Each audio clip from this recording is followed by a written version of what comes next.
Buenos días, mi nombre es Alberto Rodríguez y junto con mi compañero Dani Mendoza les vamos a hablar sobre la enfermería transcultural. Este es un tema que, mientras va pasando el tiempo, más relevancia agarra, ya que tenemos mayor posibilidades de encontrarnos una persona con una cultura o religión distinta a la nuestra. Enfermería transcultural fue definida por la ONG como el área formal de estudio y trabajo centrado en el cuidado basado en la cultura, creencia de salud o enfermedad, valores y prácticas de las personas, para ayudarlas a mantener o recuperar su salud y hacer frente a sus capacidades o a su muerte. Ya que la enfermera trata con los pacientes de una manera más personal, debe interactuar y saber relacionarse en todo tipo de cultura. La salud y los cuidados son universales, pero la forma de llevar a cabo estos cuidados y prescribir la salud viene definida de maneras diferentes según las diferentes culturas. En el contexto multicultural en el que vivimos, se han de valorar las creencias y valores de nuestro paciente, para así poder proporcionar cuidados enfermeros efectivos, satisfactorios y coherentes con su cultura. Gracias a los avances modernos en tecnología, comunicación y transporte aumentan las posibilidades de que cotidianamente nos encontremos con personas con diferentes creencias, culturas, religiosas, por lo que más allá de saber cuáles son sus creencias, debemos reconocer cuáles son las diferencias para conocer los límites que debe tener con cada persona. La enfermería conjuga dos aspectos importantes: la técnica médica y el trato al paciente. Para el profesional sanitario, el organismo humano se asemeja a una máquina que hay que mantener y reparar en ocasiones, pero hay algo importante que no se debe perder de vista, y es la interacción del paciente con su propia enfermedad. Él debe colaborar en la prevención y lucha contra la enfermedad, y es aquí donde el trato con el paciente cobra sentido, en la fundamental interrelación que se establece entre los y las enfermeras y el paciente. Los profesionales de la enfermería tienen cada día una mayor variedad de pacientes, de personas a las que cuidar. No se trata ya tanto del paciente tradicional, de su propio vecino muchas veces, sino que son personas que llegan de muy diversos lugares con distintas características y en ocasiones procedentes de culturas diferentes a la nuestra. De ahí la necesidad de conocer los condicionantes del paciente, contextualizando su propia cultura, comprenderlos desde su perspectiva, de entender qué es la salud y la enfermedad para estos individuos, de cara a optimizar la relación persona a persona con ellos. La transculturalidad se define como aquellos fenómenos que resultan cuando los grupos de individuos que tienen culturas diferentes toman contacto continuo de primera mano, con los consiguientes cambios en los patrones de la cultura original de uno de los grupos o de ambos. Kerkovich, de 1995 a 565, la transculturalidad, al igual que la multiculturalidad o interculturalidad, son conceptos que comprende en su interior en el término cultural, si bien cada uno de ellos hace referencia a algún aspecto concreto de ella. Así, la transculturalidad incide más en los sistemas de creencias y valores. ¿Pero qué es la cultura? Cuando un antropólogo habla de cultura, no se refiere al conjunto de saberes académicos, sino a otra cosa. Son muchas las definiciones que se ha dado la cultura desde que Taylor lo hiciera por primera vez en 1871. Cada una de ellas, de las definiciones, incide en algún aspecto concreto de la misma. No obstante, la cultura es algo que trasciende al hombre y lo comprende. La cultura debe ser entendida como un todo integrado, que abarca desde el sistema de creencias al sistema tecnológico, pasando por los conocimientos, costumbres, leyes, artes, entre otros, y que permite al hombre, a ser humano, vivir en sociedad, como dice el profesor Pedro Gómez en el 2000. Es la cultura lo que confiere sentido a nuestras vidas. El relativismo cultural consiste en la capacidad de comprender las creencias y costumbres de otros pueblos o sociedades del contexto de su propia cultura, partiendo de que todas las culturas son iguales y ninguna es superior a otra.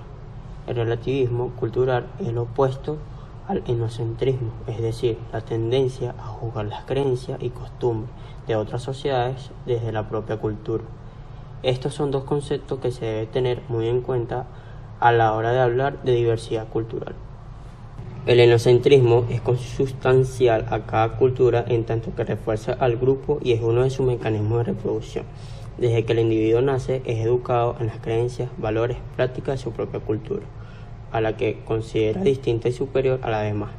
A esto se denomina enculturación o endoculturación.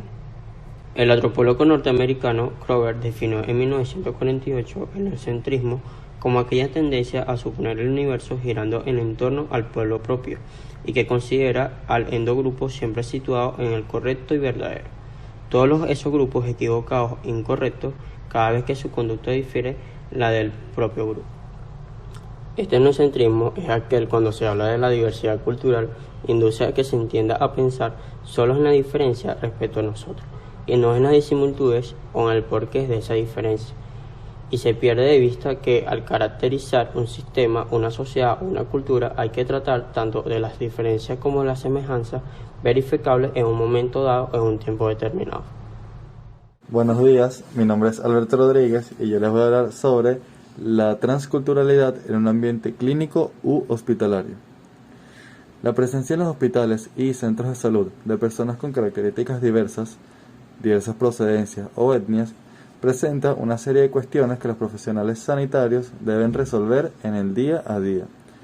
Se tiende a ver las situaciones de contacto cultural como conflictivas, en tanto que la proximidad al otro pueden crear algún tipo de rechazo. El único culpable de que se genere este tipo de rechazo es el desconocimiento y la ignorancia sobre el tema, cosas que podemos arreglar. No se deben problematizar estas diferencias, ni aquellas cosas que nos caracterizan como distintos.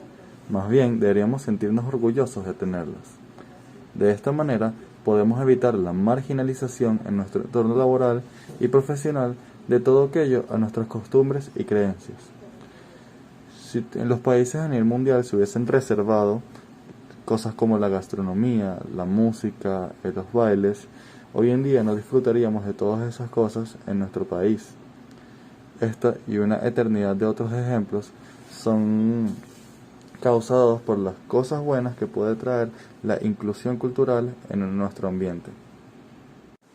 El contacto cultural puede traer una infinidad de consecuencias positivas sin la necesidad de crear una aculturalización, es decir, la ausencia total o la renuncia a todas aquellas culturas que fueron inculcadas en nosotros desde el momento en que nacemos. Debemos utilizar estas diferencias para fortalecer los sentimientos de respeto y apreciación por todos aquellos pacientes o incluso compañeros que puedan tener algún tipo de diferencia con nosotros. Por último, yo quería cerrar este debate con una anécdota personal sobre una transculturalidad entre un paciente y un enfermero. Hace algún tiempo me tocó llegar a un servicio donde había una persona con una cultura que es muy poco común aquí en Venezuela. Durante una hora específica del día a ese paciente no se le podía molestar, no podíamos hablar con él y él no podía salir de su entorno. Esto al principio puede parecer como un problema para nosotros realizar nuestro trabajo, pero estableciendo una buena comunicación con el paciente pudimos resolver todos estos inconvenientes. El paciente aceptó rodar un poco esa hora para ser flexible con los laboratorios y demás entes en la clínica, y el personal de salud, enfermería y médicos coordinaron para que las visitas y la administración de medicamentos no sucediese en este espacio predeterminado. Por último, se acordó de que en caso de emergencia, no importa si esa hora estaba presente, teníamos que entrar al cubículo a atenderlo. Afortunadamente, esto nunca tuvo que pasar y al final el paciente se pudo recuperar, se pudo devolver a su casa y ninguno de los dos salió afectado. Con esto quiero concluir que con una comunicación asertiva y efectiva con cualquier persona se pueden superar cualquier barrera que se nos ponga en nuestro camino. Gracias por su atención.